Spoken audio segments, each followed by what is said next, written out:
1969년 10월 30일 아침, 체이스 앤드루스의 시체가 늪에 누워 있었다.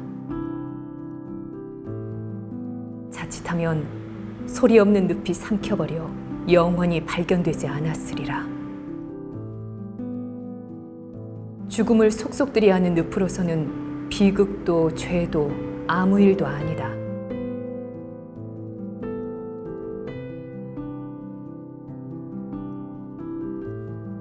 안녕하세요. 가재가 노래하는 곳의 번역자 김선영입니다. 안녕하세요. 가재가 노래하는 곳 오디오북의 낭독을 맡은 성우 조경아입니다. 가재가 노래하는 곳은 평생 자연을 관찰하시던 동물 생태학자가 일흔을 앞두고 처음 낸 소설이에요. 미국에서는 처음에는 베스트셀러 순위에 오르지 못했는데 순전히 입소문을 타고 지금은 아마존에서 작년 최고의 베스트셀러가 됐거든요. 묘사도 훌륭하고 정말 재미있는 책입니다. 그 아버지와 잠깐 나눴던 이 행복이란 단어를 써도 될지 모르겠지만 그 행복한 순간이 있었는데, 같이 낚시를 가거든요. 근데 낚시를 가서 아버지가 월척을 잡고 이것 봐라 아가, 아버지가 월척을 잡았어 라고 얘기를 해요. 근데 잠을 자다가 눈을 감고 있다가 문득 눈을 떠요. 그리고 그 다음 대사가 아버지가 틀림없이 아가라고 불렀다 라고 하는 문장이 나오거든요. 저는 지금 그 얘기를 하면서도 사실 소름이 좀 돋는데, 오히려 폭력을 줬던 그 아버지가 아가라고 불러주는 그 한마디의 단어에서 자기의 존재 의미를 찾게 되는 그 순간이 가장 좀 복잡 단안한 감정이면서도 울림이 큰 장면이어서 가장 좀 이렇게 감정적으로 흔들렸었습니다. 네. 저는 사실 그 카야가 감옥에 갇혀 있을 때 주위에 사실 응원하는 사람들이 생각보다 굉장히 많잖아요. 카야가 외로운 사람이기는 하지만 또 좋은 사람들도 많이 만나서 주위에 응원해주는 사람들이 그렇게 많기는 한데도 결국 그 평화나 위로를 고양이한테서 얻는 장면이 굉장히 인상 깊었어요. 그게 카야가 어떤 사람인지를 보여주는 부분이기도 하고 어떤 사람으로 자라날 수밖에 없었는지를 또 보여주는 장면이기도 해서 저는 그 부분이 굉장히 인상 깊었습니다.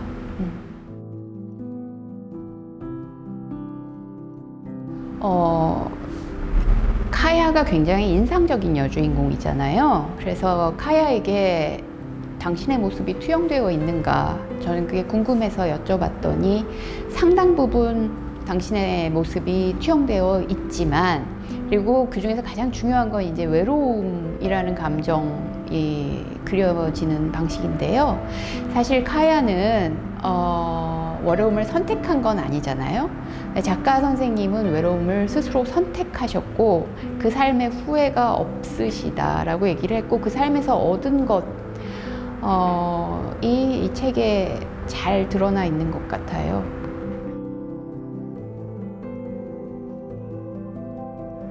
제가 지금은 그렇지 않지만 어릴 때는 학교에서 손드는 걸 못해서 화장실을 못 가는 그런 내성적인 성격이었거든요.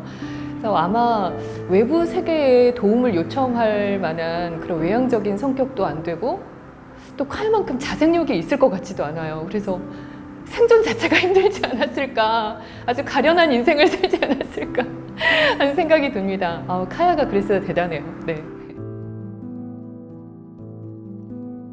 사실 카야가 그 억울한 누명을 쓰기 전까지 겪어온 게 너무 많잖아요.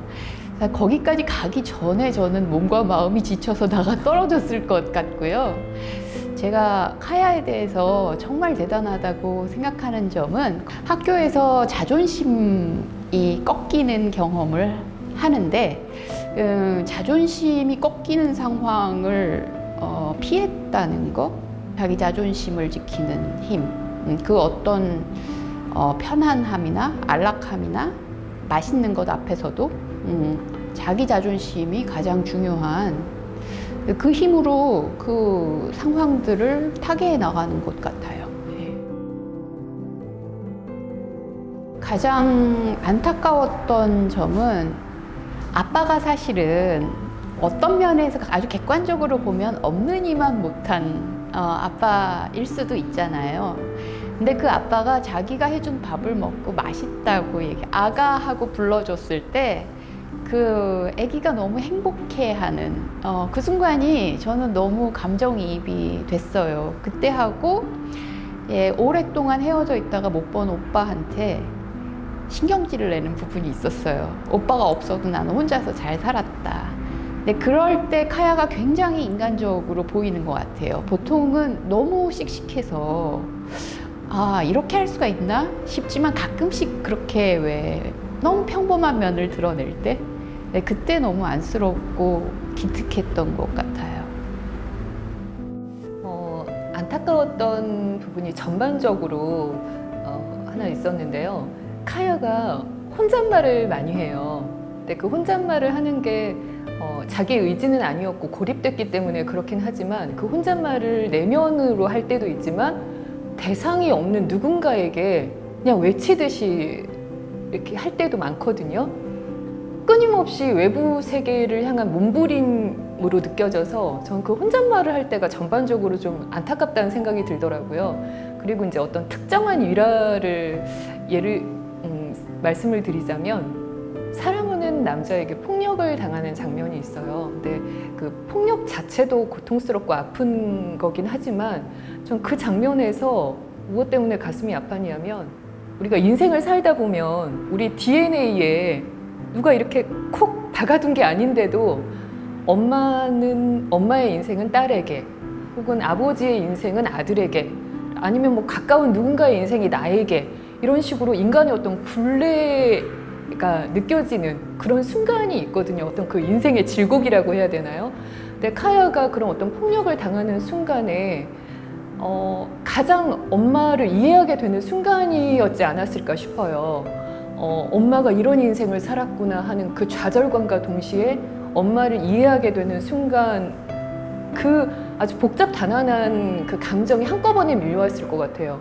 맞는 순간의 고통도 물리적인 고통도 같이 오고 심리적인 고통도 같이 일어나고 그래서 사실 감정적으로 좀 가장 힘들었을 때가 낭독을 할 때도 그 부분이었고요. 그래서 가장 안타까웠던 일화였고 전 자랑스러웠던 부분은 역시 성공하는 여성 책을 발간하는 순간이지 않았을까 싶은데 그 책을 발간했다는 거는 그 보이는 그냥 책 하나가 아니라 그 카야가 살아온 어떤 인생을 외부 세계가 처음으로 인정을 해주고 받아들여진 증거물이 아닌가 하는 생각이 들거든요.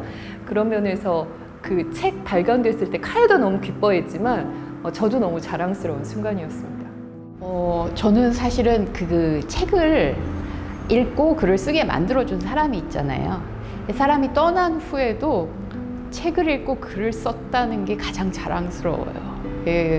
왜냐하면은 그 애착 관계 형성하는 과정이 책을 읽고 글을 배우는 데에 굉장히 밀접하게 연관이 되어 있는데 다시는 보기도 싫을 것 같기도 하거든요. 그런데 그거를 혼자서 계속해서 깊이를 찾고 더 많은 책을 읽고 독서를 하고 스스로 공부하는 정말 자랑스러운 것 같아요. 외로움을 아는 이가 있다면 달뿐이었다. 예측 가능한 올챙이들의 순환고리와 반딧불이의 춤 속으로 돌아온 카야는 언어가 없는 야생의 세계로 더 깊이 파고들었다.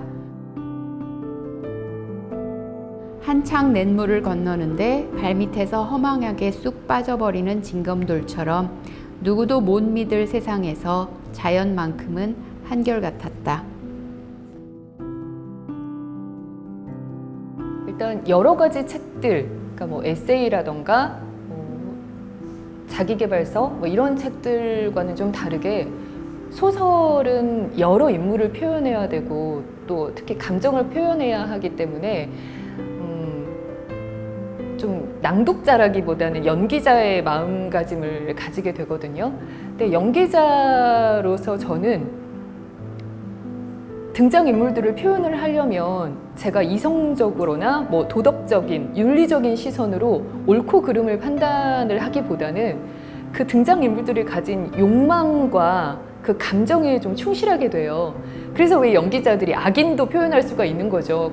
제가 악인이야, 결코 아니지만 악인을 표현할 수 있는 거는 그 욕망을 표현하기 때문인데, 제가 가지고 있는 본연의 성격이나 어떤 정서와 맞닿는 부분이 큰 사람일수록 표현하기가 분명히 더 쉬운 부분이 있고요.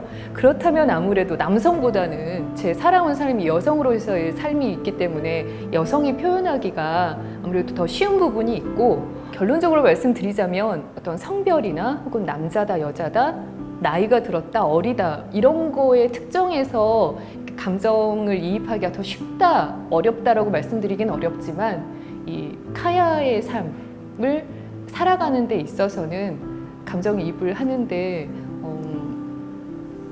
어렵지는 않았다. 여성으로서의 삶, 그리고 그 외로움과 고독의 삶이 감정이입이 어렵지는 않았다라고 말씀드릴 수 있겠네요. 이상적인 여성상이라는 거는 곧 이상적인 인간상인 것 같고요.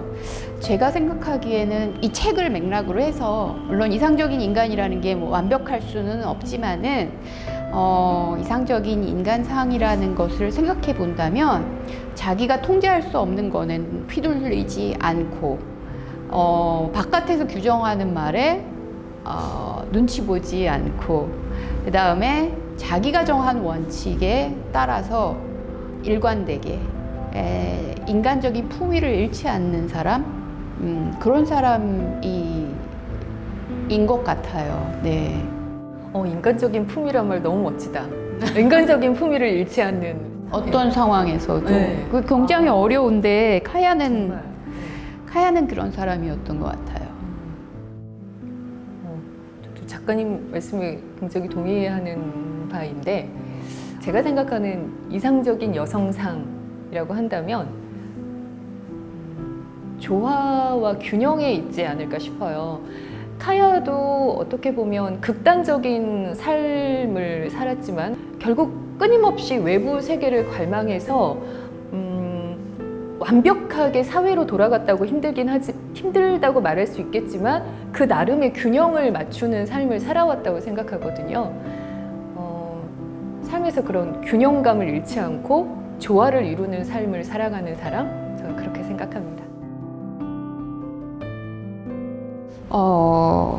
무슨 일이 있어도 자기 자신의 힘을 믿으라고 말해주고 싶어요.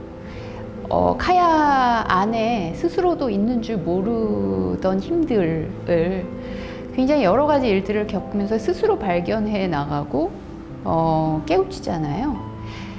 카야가 굉장히